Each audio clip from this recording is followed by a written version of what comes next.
Passar a primeira oradora inscrita, a eminente senadora Fátima Bezerra, do PT do Estado do Rio Grande do Norte. Com a palavra, Vossa Excelência. Obrigada.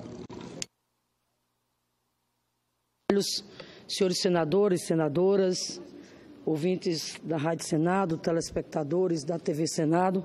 Senhor presidente, 31 de agosto, um ano daquilo que muitos historiadores classificam como o dia da infâmia.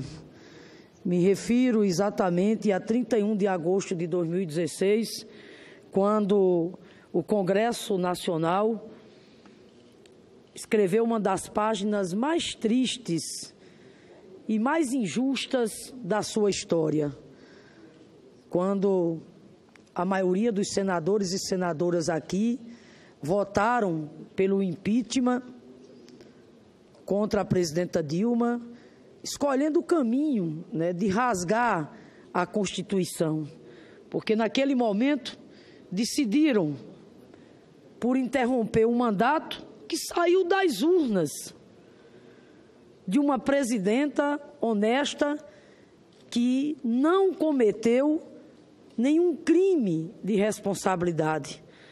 Aliás, naquele 31 de agosto, senadora Vanessa, nós estávamos ao lado da presidenta Dilma, quando logo após o impeachment fraudulento, aquela farsa política que arrancou, repito, um mandato legitimado pelas urnas do poder, ela se dirigia à nação, a presidenta Dilma, e dizia o seguinte, abre aspas, com a aprovação do meu afastamento definitivo, políticos que buscam desesperadamente escapar do braço da justiça tomarão o poder unidos aos derrotados nas últimas 4 eleições.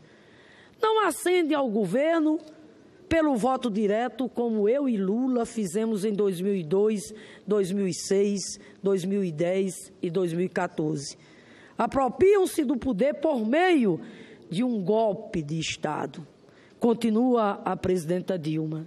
É o segundo golpe de Estado que enfrento na vida. O primeiro, o golpe militar, apoiado na truculência das armas, da repressão e da tortura, me atingiu quando era uma jovem militante. O segundo, o golpe parlamentar desfechado hoje, por meio de uma farsa jurídica, me derruba do cargo para o qual fui eleita pelo povo. Dizia ela, o projeto nacional progressista, inclusive democrático, que represento, está sendo interrompido por uma poderosa força conservadora e reacionária com o apoio de uma parte da imprensa facciosa e venal. Vão capturar as instituições do Estado para colocá-las a serviço do mais radical liberalismo econômico e do retrocesso social. Dizia ela, mas o golpe não foi cometido apenas contra mim, contra o meu partido. Isto foi apenas o começo. O golpe vai atingir indistintamente qualquer organização política progressista e democrática. Dizia ela, o golpe é contra os movimentos sociais e sindicais e contra os que lutam por direitos em todas as suas acepções, direito ao trabalho e à proteção de leis trabalhistas, direito a uma aposentadoria justa, direito à moradia e à terra, direito à educação, à saúde e à cultura, direito aos jovens de protagonizarem sua história, direito dos negros, dos indígenas, da população LGBT, das mulheres, direito de se manifestar sem ser reprimido. Pois bem, senhor presidente, impressionante, porque há exatamente um ano a presidente Dilma listou tudo o que aconteceria, como está acontecendo, após os golpistas tomarem de assalto a presidência da República. Eu quero dizer, senhor presidente, que naquele dia, portanto, 31 de agosto, de 2016, com o afastamento da presidenta Dilma, teve início o desmonte do Estado brasileiro, materializado através do congelamento dos investimentos por 20 anos, a chamada Emenda 95, materializado, por exemplo, através da alteração do marco regulatório do pré-sal, do enfraquecimento da indústria nacional, da reforma autoritária do ensino médio, da destruição dos direitos inscritos na CLT, da ofensiva, por exemplo, contra a demarcação das terras indígenas e quilombolas e da privatização do patrimônio nacional. Os resultados de um ano de golpe são catastróficos, especialmente para mais de 15 milhões de brasileiros que estão desempregados. Prometeram uma ponte para o futuro, mas estão, na verdade, entregando uma ponte para o passado, para um passado de absoluta exclusão social. Hoje, a população brasileira e a comunidade internacional têm absoluta convicção de que o que houve no Brasil, senador Anastasia, foi um golpe de Estado. E digo mais, que tristeza, que vergonha. O mesmo parlamento que afastou Dilma Vana Rousseff da presidência da República por ter praticado supostas pedaladas fiscais, arquivou as graves denúncias apresentadas contra uma proeminente liderança do PSDB e contra o presidente ilegítimo que aí está, após um escândalo de corrupção que ficará para sempre registrado nos anais da história. Quem não se lembra do senador Romero Jucá? Simplesmente, na delação que foi divulgada, o diálogo dele com o senhor Sérgio Machado, e ele dizia naquela ocasião, tem que tirar a Dilma para barrar a Lava Jato, tem que tirar a Dilma para estancar a sangria. Qual era a sangria que o senador se referia? Era controlar as investigações para que não chegasse no consórcio golpista. E hoje, passado um ano, repito, nós temos o quê? A tragédia. O Congresso Nacional ontem aprovou a revisão de uma meta fiscal, um rombo de 159 bilhões de reais, que significa o retrato exatamente da falência que é o governo Michel Temer, da tragédia nacional para os mais pobres, para o povo brasileiro, que é exatamente o governo do senhor Michel Temer.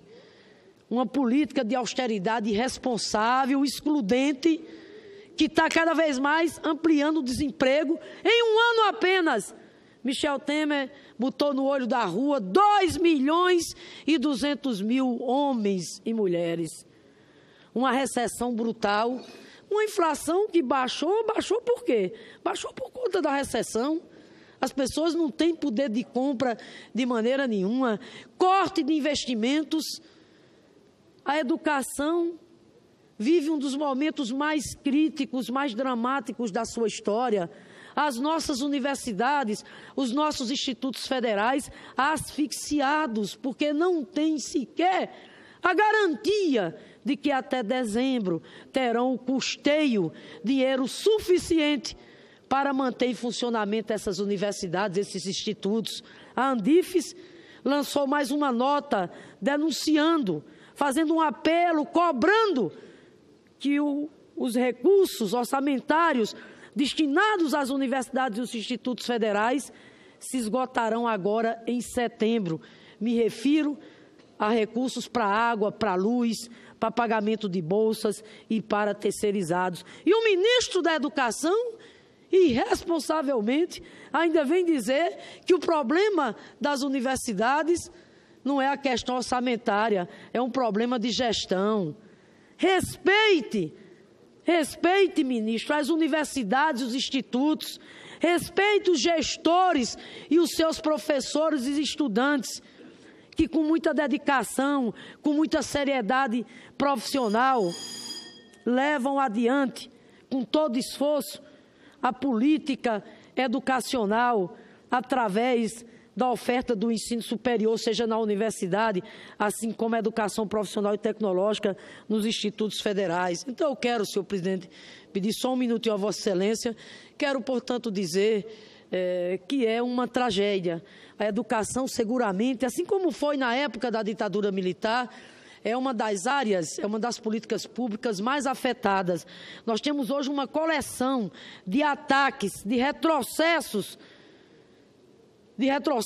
que atingiram profundamente o esforço que estava sendo feito nesse país para a gente avançar do ponto de vista de expansão e fortalecimento das universidades, da educação profissional e tecnológica, da educação básica, da valorização dos profissionais da educação, etc., com o Plano Nacional de Educação, aprovado, inclusive, por consenso nessa casa, por maioria, sancionado à época sem vetos pela presidenta Dilma. Hoje esse Plano Nacional de Educação simplesmente na lata do lixo, com a emenda 95, que tirou a educação do orçamento, porque congelou por 20 anos os investimentos na área da educação.